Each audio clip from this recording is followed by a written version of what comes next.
Ve şimdi kıymetli misafirler, günün ilk oturumunu gerçekleştireceğiz. İlk oturum için önemli bir bilgiyi de verelim sizlere, bir hatırlatma.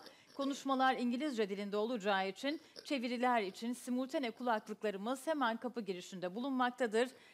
Almak isteyenler için bilgiyi aktarmış olalım ve ilk oturumla başlayalım. İlk oturumumuz gıda bankacılığının dünyada gelişimi üzerine 3 ülkeden değerli isim bizlerle birlikte olacaklar. Global Food Banking Network üyelerinden örnekleri dinleyeceğiz ve biz bugün aramızda bulunan Amerika Birleşik Devletleri Global Food Banking Network'ten değerli Gabriela Cafarhier bizlerle birlikteler. Hemen öncelikle kendilerini davet edeceğiz. Ardından kendileri canlı bağlantılar buradan devam ederken Gana ve Filipinler'den Gıda Bankası'ndan değerli katılımcılarla birlikte Gana, Filipinler ve Amerika Birleşik Devletleri üzerinden de örneklerle ilerliyor olacağız. Öyleyse hemen ilk konuşmacımızı, aramızda olan değerli konuşmacılarımızı davet edelim. May I invite dear Gabriela Cafarhier, please. Thank you so much. Teşekkürler. Günaydın. Can you hear me? Now I'm going to speak in English. Is that okay? Is the translation working? I think you need to turn your headsets on. Good? Perfect. Thank you so much for the warm welcome. We are so proud to call TİDER'i Basic Needs Association a certified member of GFN for about 5 years now, I believe. We will talk a little bit about how GFN works, and I'll introduce my colleagues. I'm not sure if they're already connected on Zoom. If I can get a thumbs up, maybe. You think? Philippines and Ghana are on the line. They can hear me? Yeah. Okay, perfect. Oh, and this is for me, so I can hear it. Okay. So, like I said, I'll do an overview of GFN, and then my colleagues Elijah and Jomar will give you a perspective from Ghana and the Philippines, and then we will open for questions. Oh, there we are. Okay. And they can see the presentation. So I'll introduce them in a minute. Food is not only a basic need, it enables people to thrive. To reach their full potential, people need safe and nutritious food, and you'll see that the numbers are very high. After remaining steady from 2014 to 2019, the prevalence of undernourishment has increased. It climbed almost 10%, 9.8% in 2021. So combination of a pandemic and hunger crisis has really increased. The next point to make is that nearly 1 in 10 people around the world fall ill eating contaminated food each year. And this is also a reason why we need to have food safety practices in even these rescue operations that the food banks are doing. Healthy diets were unaffordable for over 3 billion people globally in 2020. And globally, more food is wasted or lost than ever before, roughly 1.3 billion tons. So if we look at the total number or total volume of food that is produced around the world, it's expected to rise to about 2.1 billion tons by 2030.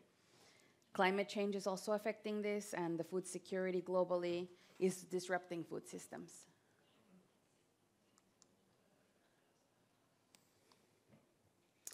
If food waste was a country, it would be the 3rd largest greenhouse gas emitter globally. And for every 1 kilo of food that is wasted, approximately 2.5 kilograms of carbon dioxide is emitted. So that's why we want these sustainable food systems that can lead to more resilient communities all over the world. And you have it in, let me go back to my English slides. We see it across the extreme events to the regular food supply chain, to what is wasted in retail stores that maybe somebody doesn't want to purchase because of the cosmetic aspect, or what we put in our fridge that we promise we're going to cook a meal, but we end up ordering or going out to eat at a restaurant, right? The global cost of living crisis has also affected food banks around the world. The wars in and across regions, rising food prices, meaning that people can't afford the nutritious diet that they actually need. The need for emergency food assistance increasing.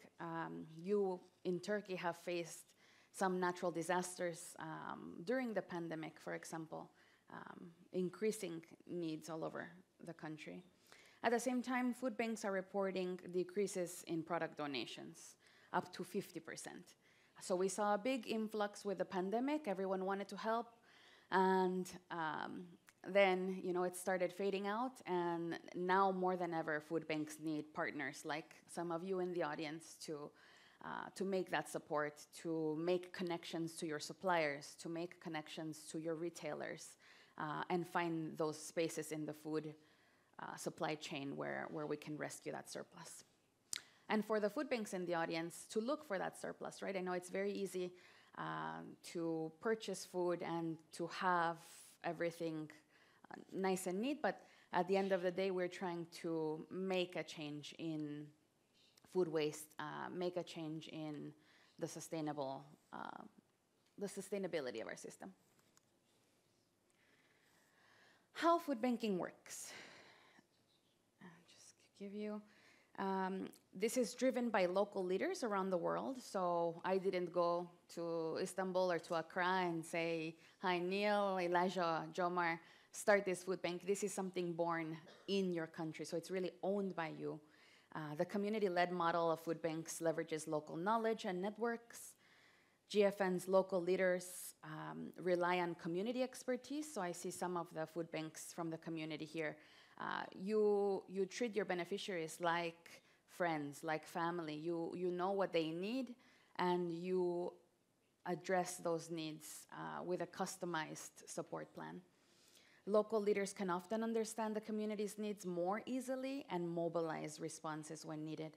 Locally led food banks have country and context-specific knowledge, which helps GFN's model adapt to each country.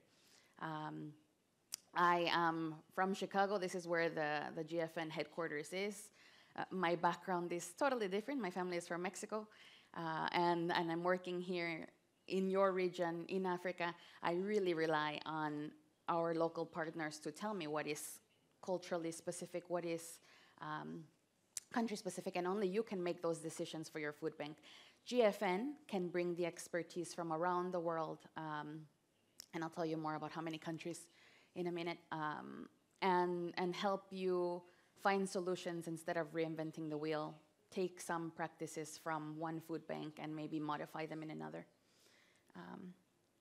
So food banks are providing day-to-day support to those in need, like you see on the screen. And when an emergency or a disaster occurs, they help secure access right away.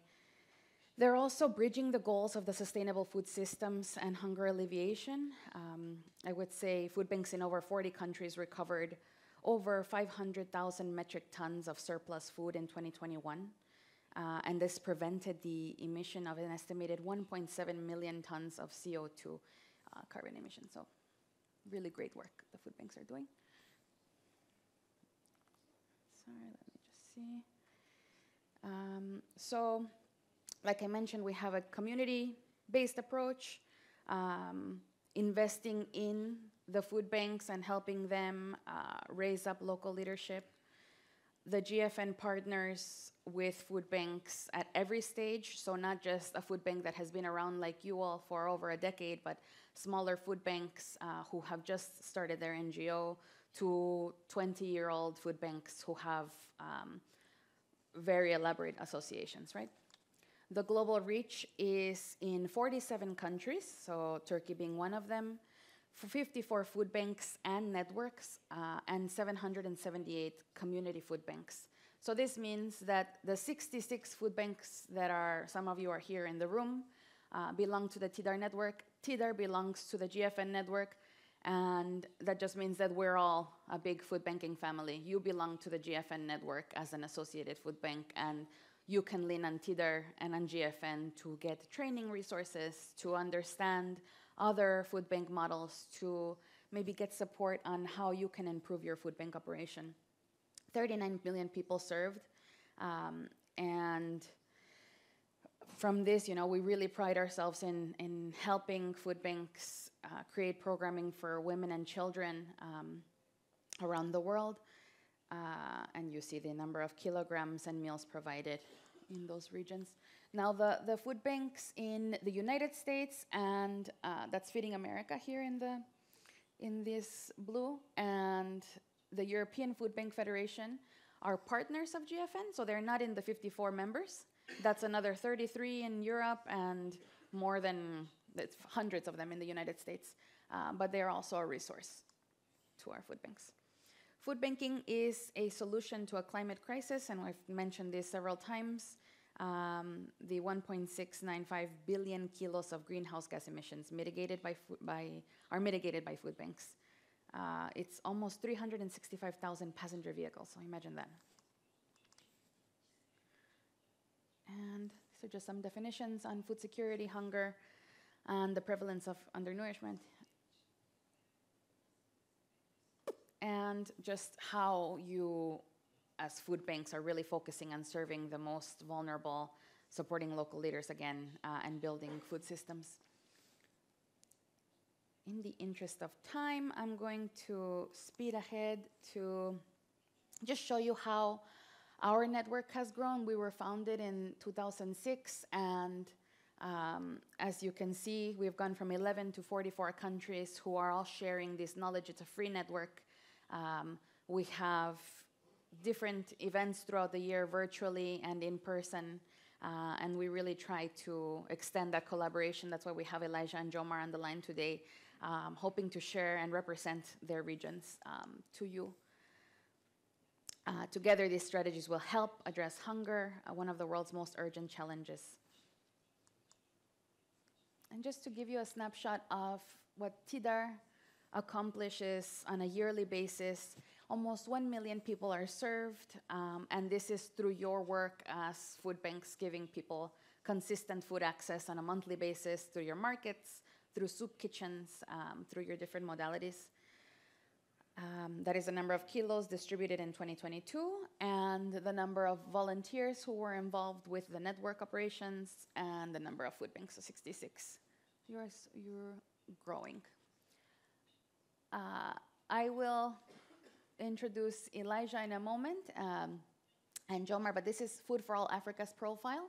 So in 2022, they were able to reach 148, almost 150,000 people in Accra and other regions of Ghana, 405,000 kilos distributed to 112 agencies. So these are schools, orphanages. They served 83,000 children. They have a school feeding program where they do that. And this is one food bank with several branches around the country. Rise Against Hunger in the Philippines, or Rise Against Hunger Philippines, sorry, reaches almost 1.3 million people in their country. There are also different branches and even mobile food banking that they are able to do. They also have a marketplace model like you do here in Turkey, so very good connection. And through those food banks serve 87 agencies, over 2,000 children, all out of that one food bank. So really congratulating them. And yes, I'd like to introduce Elijah Amo-Adu. He is the founder and executive director of Food for All Africa in Ghana. And I don't know if we can pull him up on the screen, maybe stop sharing and pull Elijah or pull the video up.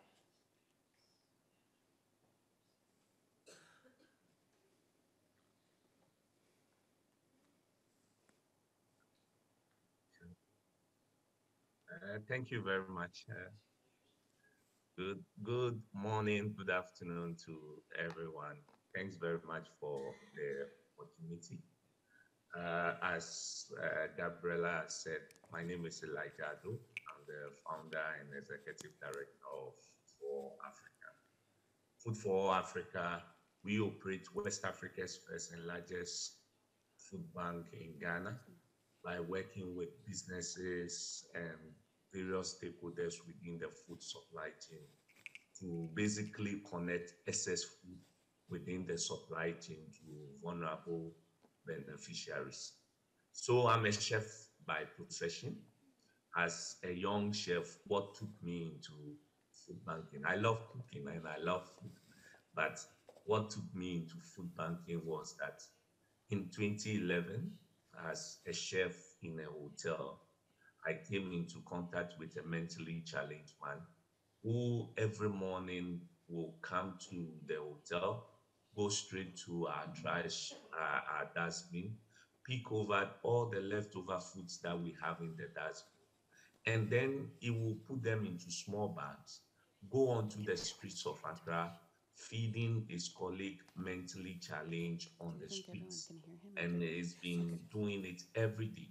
So one day I mastered the courage to find out from him, What time why do should you this pick session finish? the leftover food from the trash bin and then give it to your colleagues on the streets? Don't you think they will be sick? His response to me was, if he doesn't do it, who will? Immediately, it didn't mean anything to me, but reflecting and looking at my background as an orphan who has become a chef, I really thought there's something I could do. And that's where my passion for food banking actually started. But then I didn't know what food banking was. So I spoke to my boss and told him, well, let's not throw away the leftover food. We can connect it to this mentally challenged man. So instead of throwing it away, we gave it to him. Then it started growing. I spoke to other chefs in other hotels and restaurants, and then we gradually started. As at that time, it was very difficult for me to pinpoint any food bank in Ghana or in West Africa or even on the continent, because through my research on the internet, I realized there were only about two major food banks in South Africa and then Egypt. Then I also saw that there is a global food banking network. So food banking was quite novel on, on the continent of Africa as at the time we started. And so it was all about passion. But as we drew closer to GFN, through our various programs, we were able to see that food banking goes beyond just passion, but then it can be structured, can be run organizational wise. And through the immense resources and support that we had received over the years, it wasn't immediately that we started receiving resources and know-how, but we were fortunate to get an opportunity to take advantage of GFN's online learning platform for food bankers. So we logged on to the online platform to learn the basics of food banking, to learn the structures, how locally we can put ourselves and resources together to connect the excess food within our food supply chain. And as at that time, over 45% of food within the food supply chain in Ghana was going to waste. So through the resources and then that we got through GFN's online platform, we were able to organization, working with different stakeholders, creating programs that do not target just feeding, but as well creating a rippling effect in the area of education, in the area of health for beneficiaries across Ghana. We had to start advocacy as well because as at that time, food banking, people didn't still understand the importance of food banking. And through the network support, we were able to start advocacy, educating stakeholders on the economic and environmental impact of food waste on ordinary Ghanaians. And through those efforts, we were able, at the time of the COVID pandemic, to step up and be the known organization that provided food support to vulnerable beneficiaries. And food banks across the world really showed to the world that indeed food banking is the point of call in times of crisis. And since then, through the support we gained through the pandemic, we were able to raise over $500,000 in terms of funding to run our various programs. One of our key programs being a lunchbox school feeding program, where we currently target schools that are not under government school feeding and connect recovered food and food that we buy to support the children getting at least 1 meal per day when they get to school. We provide training through that program for mothers who are caterers on the school feeding program. We also have a mobile kitchen van that goes to vulnerable slums and then provide hot meals on weekly basis to our beneficiaries. Through the network support that we receive from Global Food Banking Network, today, Food for All Africa is resourced with 2 warehouses connecting over 100,000 beneficiaries across Ghana through emergency food support services. And we can be bold enough to say that our partnership with GFN and network members has helped us to gain the credibility and then as well to adhere to global standards in food banking in order to be able to serve our beneficiaries in a good, healthy, and safe manner. Thank you once again. Thank you so much, Elijah. Well, send us some sunshine from Ghana because it's a little bit cold in Istanbul today. Thank you. And now maybe we can switch screens over to our colleague in the Philippines. Jomar Fleras is the Executive Director of Rise Against Hunger Philippines. Hi, Jomar. Yes, good day, everyone. Thank you for inviting me to participate in this forum. I'd like to share with you my slide presentation. Hope it works. Okay. Can you see the screen? Okay. So my country is the Philippines, the archipelago in Southeast Asia. We have about almost 110 million people. Poverty situation is about 2.9 million Filipino families experiencing I'm sorry hunger. to interrupt you. Can you hear me? Would you just press the slideshow button? It's right next to the refresh on top or any of the, so that we can see the full screen. Okay. Yeah, there you go. Down on the bottom, I think it's a little, there we go. I think we see it. Can you see it? Okay. Right. So the hunger situation is actually worse in Metro Manila, which is the capital of the Philippines. Malnutrition is also very high. We are number 10 in the world in terms of child stunting. Undernutrition is also very high.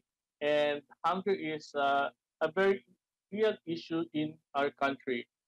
About 19.99 million Filipinos are considered living below the poverty line. Rise Against Hunger is a member of the Global Confederation of Rise Against Hunger, and we are a member of the Global Food Banking Network. We became a member of GFN in 2020. We are actually the first and only national food bank in the Philippines. Our areas of operation, here is a map of the Philippines. We operate practically in most of the major islands of the country. And what makes our food bank really unique is that you don't think of it as a standalone operation. It actually is the heart of what we do at Rise Against Hunger. We have various tracks, which are nourishing lives, growing the movement, emergency relief, and empowering communities. And food banking actually factors in all of these various program tracks. Under Nourishing Lives, we conduct dietary supplementation program, or what normally people call child feeding programs. We serve about over almost 3,000 children daily with fresh meals, and we supplement these fresh meals with food that we have rescued through our food bank. In our food bank, we also have an operation where people can come to our food bank and choose what what they actually need. So we don't exactly just give them what we have, but they can actually choose their essentials. During the pandemic, we had what we call an active response, wherein we distributed food to communities that are in lockdown. We also provide food to encourage people to get tested. We provided food to those who are in isolation facilities. We also encourage people to get vaccinated. We even have a program we call it e-consult, wherein people with mild COVID cases who have opted to isolate at home, we provide them food so that they will be able to sustain themselves during the times that they are in recovery. We also have a mobile soup kitchen and food bank because we we know that people cannot just come to us. We have to go to them. So we have to go to those communities that are nutritionally at risk through our mobile food bank and soup kitchen. Empowering communities, we also are into sustainable agriculture practices. We support local urban farms. We also have our own and operate our own farm. It's like a 12-acre farm that supports our feeding program. So all the produce of that farm goes to our feeding programs. And our farm also serves as a farm resort. So we provide agriculture education, entertainment, and relaxation all in one place. So these are just some pictures of the farm. It's really very happy. And GFN is a major supporter of this farm. We also have one of our biggest warehouses in the farm. And this is where we distribute food to an area which is south of Metro Manila. We also respond to emergencies. The Philippines is considered one of the top 3 countries that are at high risk for climate change. So we are normally visited by super typhoons, and so we have to respond to them through our food bank and other food donations. We also grow the movement through our meal packaging events. We are not supported by the government. We generally get our support from the private sector. And so we, as part of their volunteering program and corporate social responsibility, members or employees of these private companies volunteer to pack meals. We have our fortified rice soy meals, which we use in our feeding programs and emergency relief operations.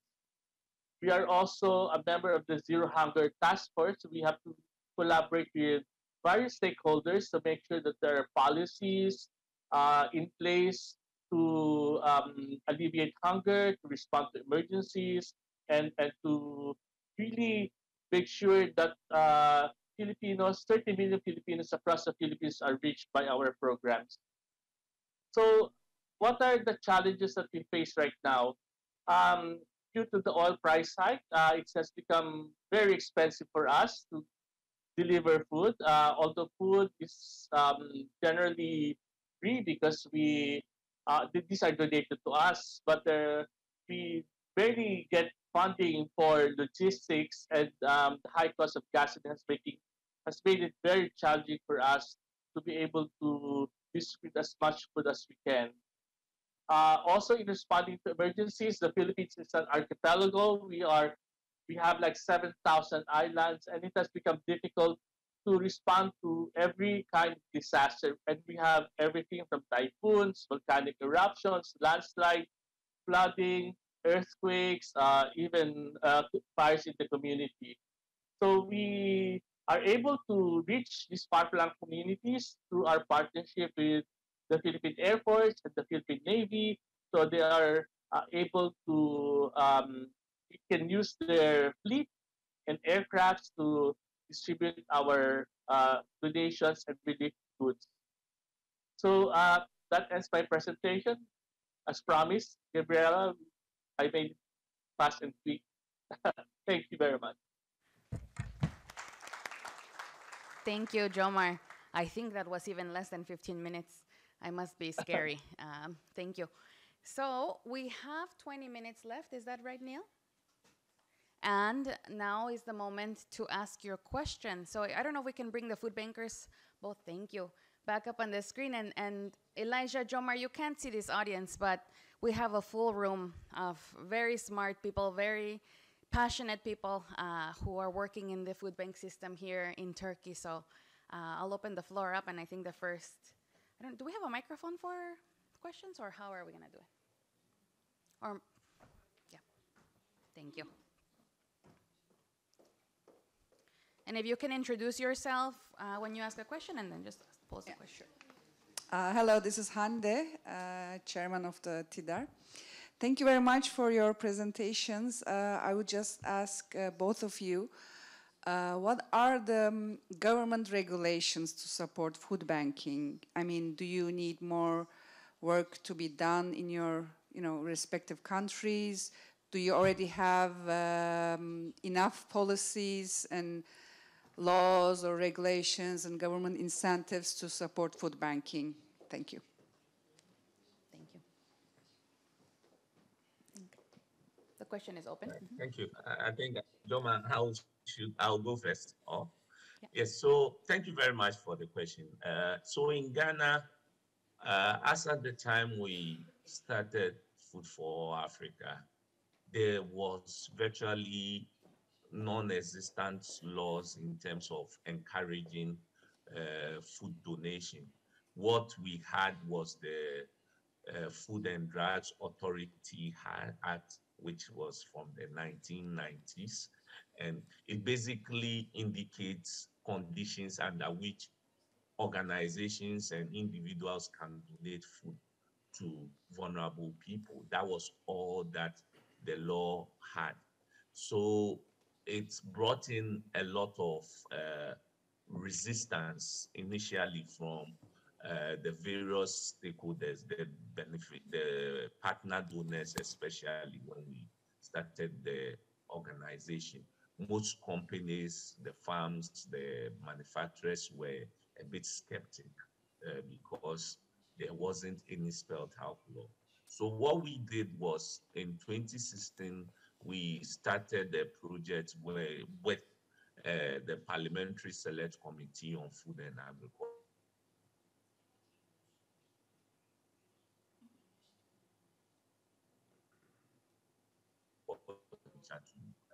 And to see how we can leverage on it to improve and encourage food donations.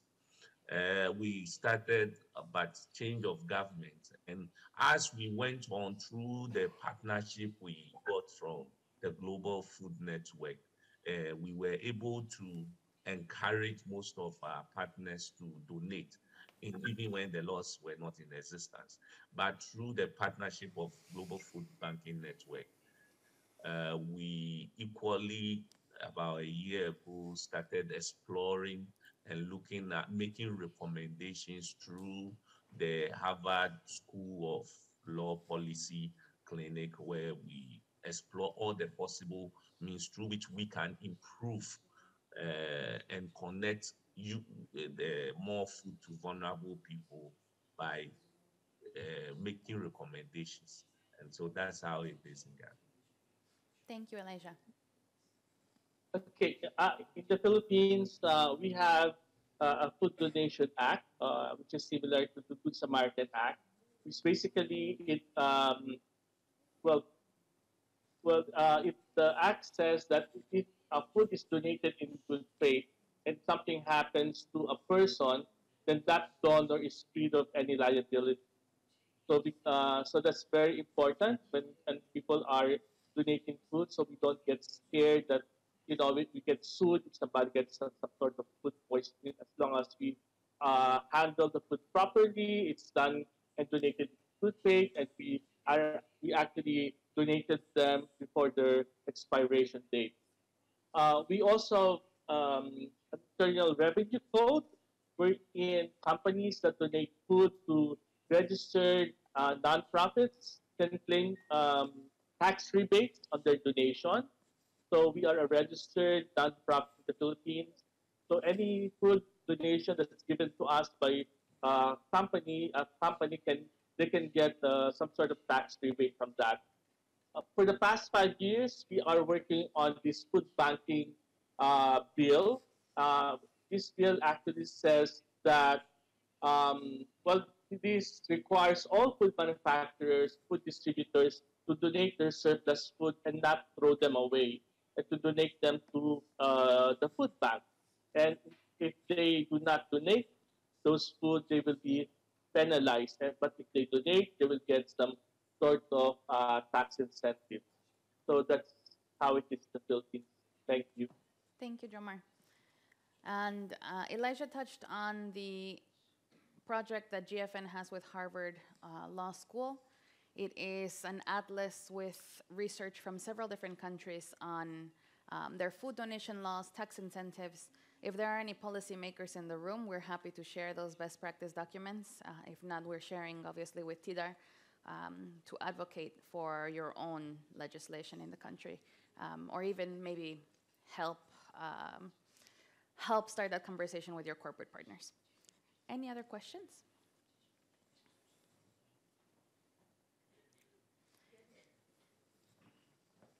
Could we take the microphone to the back? Sorry. Oh, here. No. Sorry.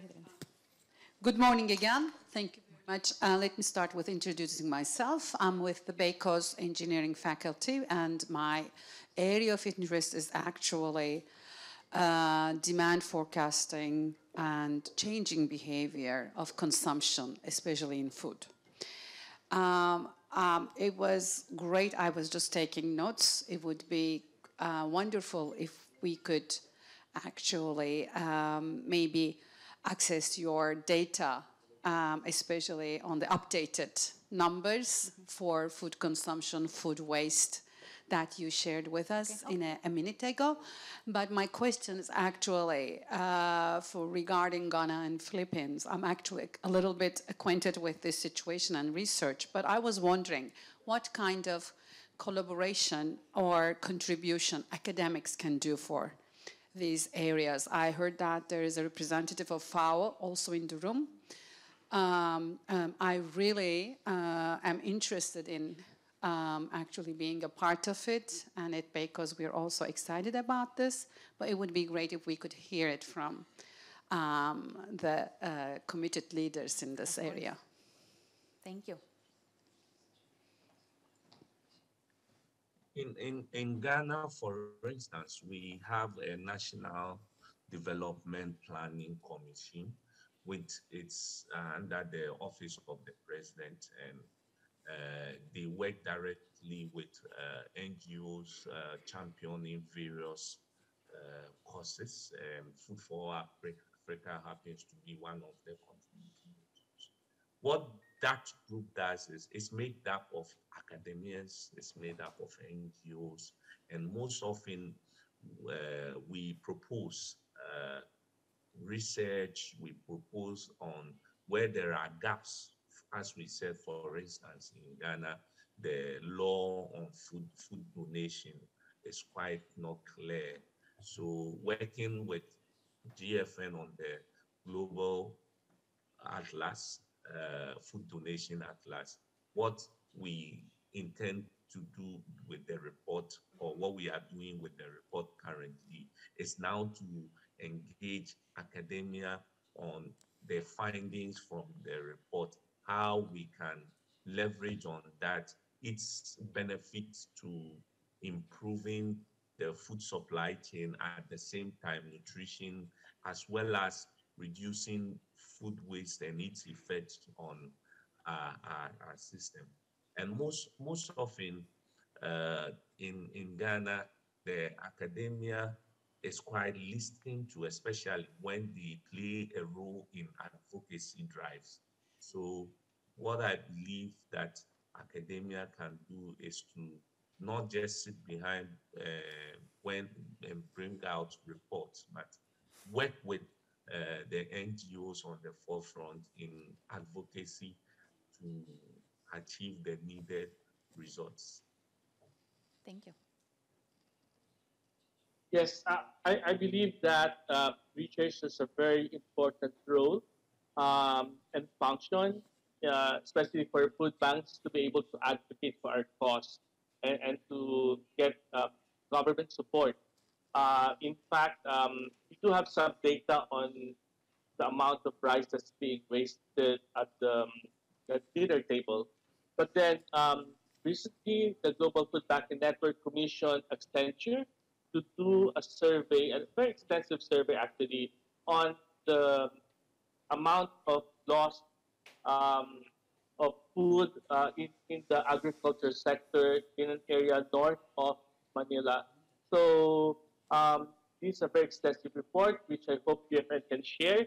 And once that report is actually released, then we will actually use that for our advocacy purposes. Thank you. Thank you both. GFN is happy to continue the conversation and help TİDER mobilize the stakeholders from all of the sectors. I would really like that. I'm just talking too much, but I was just wondering about the survey. To my knowledge, actually, there is very limited survey that is done here by FAO, and FAO reports also confirm that the data about Turkish consumption and losses are actually not deterministic. And I've been working on it, and it's an ethical survey, but I would really enjoy and appreciate if we could exchange some of the efforts, because we have some surveys that we're going to start. Scientific research, extensive ones and actually micro ones that are in line with all reports and FAO surveys. But you know, and we have students to do that. All support for configuring more data on our in Turkey would be really appreciated, because we are actually situated as and considered as Middle East. And that doesn't always comply with our consumption habits. Okay. Thank you. Professor.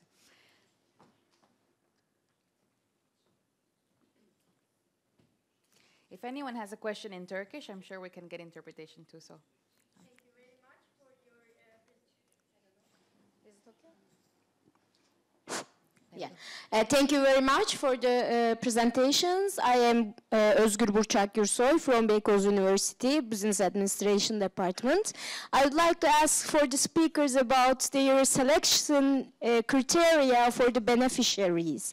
One of the main issues these types of social policy programs and things is the selection criteria, and how do they decide on who will benefit from these types of organizations and their supplies. So since they are on the applied thing in two different countries, could you please give more information about some problems and how they solve these types of selection problems? Thank you very much. Thank you. All right, thank you very much. Yes, so when it comes to serving the vulnerable through our various programs, we have different programs on nutrition that target different beneficiary bases. But what we are very particular about when in selecting our beneficiary is we don't discriminate on gender, on sex, on religion. What is most important is our general programs like the Hot Meals program is basically open to all beneficiaries in spite of who they are, where they come from. Then we have a monthly food box days and food bags program where we give to people who are aged first and foremost, vulnerable, incapable of working. So that also has its criteria. And then it also focuses on mothers with families unable to, they are unemployed as well. So our various programs have specific targets. What happens sometimes is that on the field, we as an organization, because our beneficiaries are mostly, we have 20% of the beneficiaries who are able to come to us. But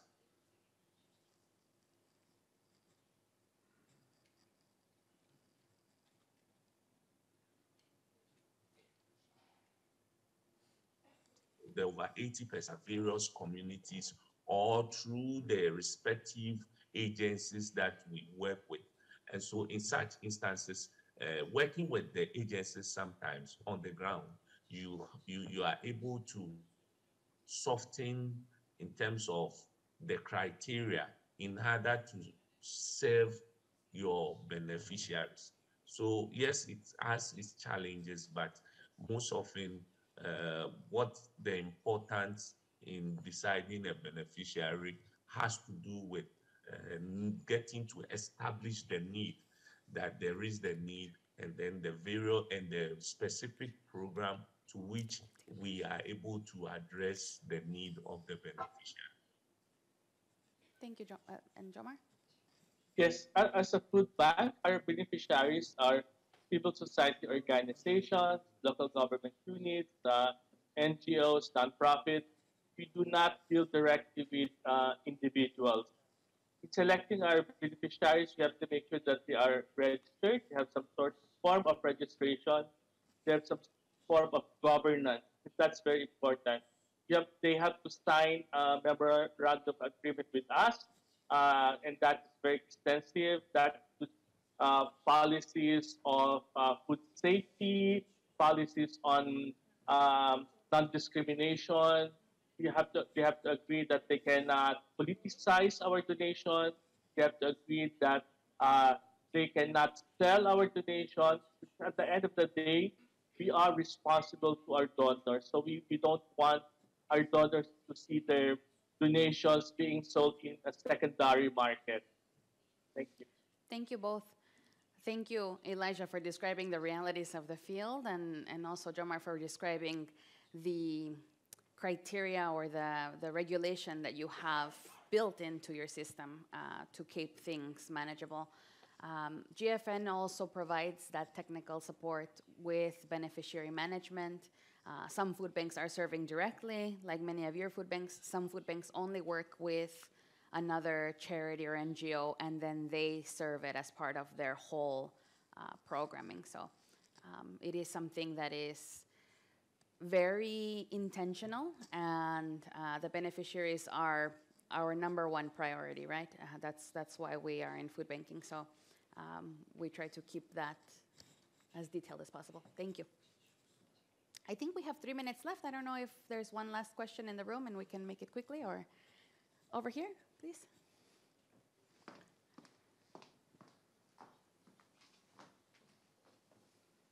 Hi all, this is Serhat Enyuca from CHEP Pooling Systems. We came with our supply chain solutions. My question to the both presenters about James Jomar briefly mentioned about their challenges in Philippines, because both countries, they have really high geographical challenges. To get the donation, this is the first part, but to deliver those donations to people who is in need, it's the biggest challenge. I know the situation in Ghana, the roads are terrible. Philippines are an island country.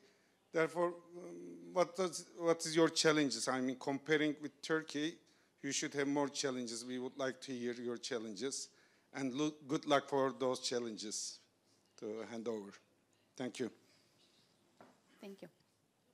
Thank you very much. Yes, as you indicated, for us, some specific programs that target beneficiaries that are in rural areas, most often you have to see the challenge being able to effectively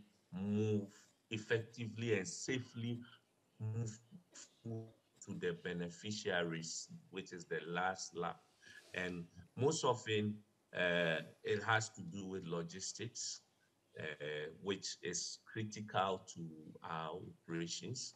And in terms of logistics, we're looking at cold chain, we're looking at good vehicles, and then the warehousing as well. Those are the main challenges, but that's one reason why it's very important to be in a network, so that you leverage on what others have to be able to meet the need and also be able to meet the target.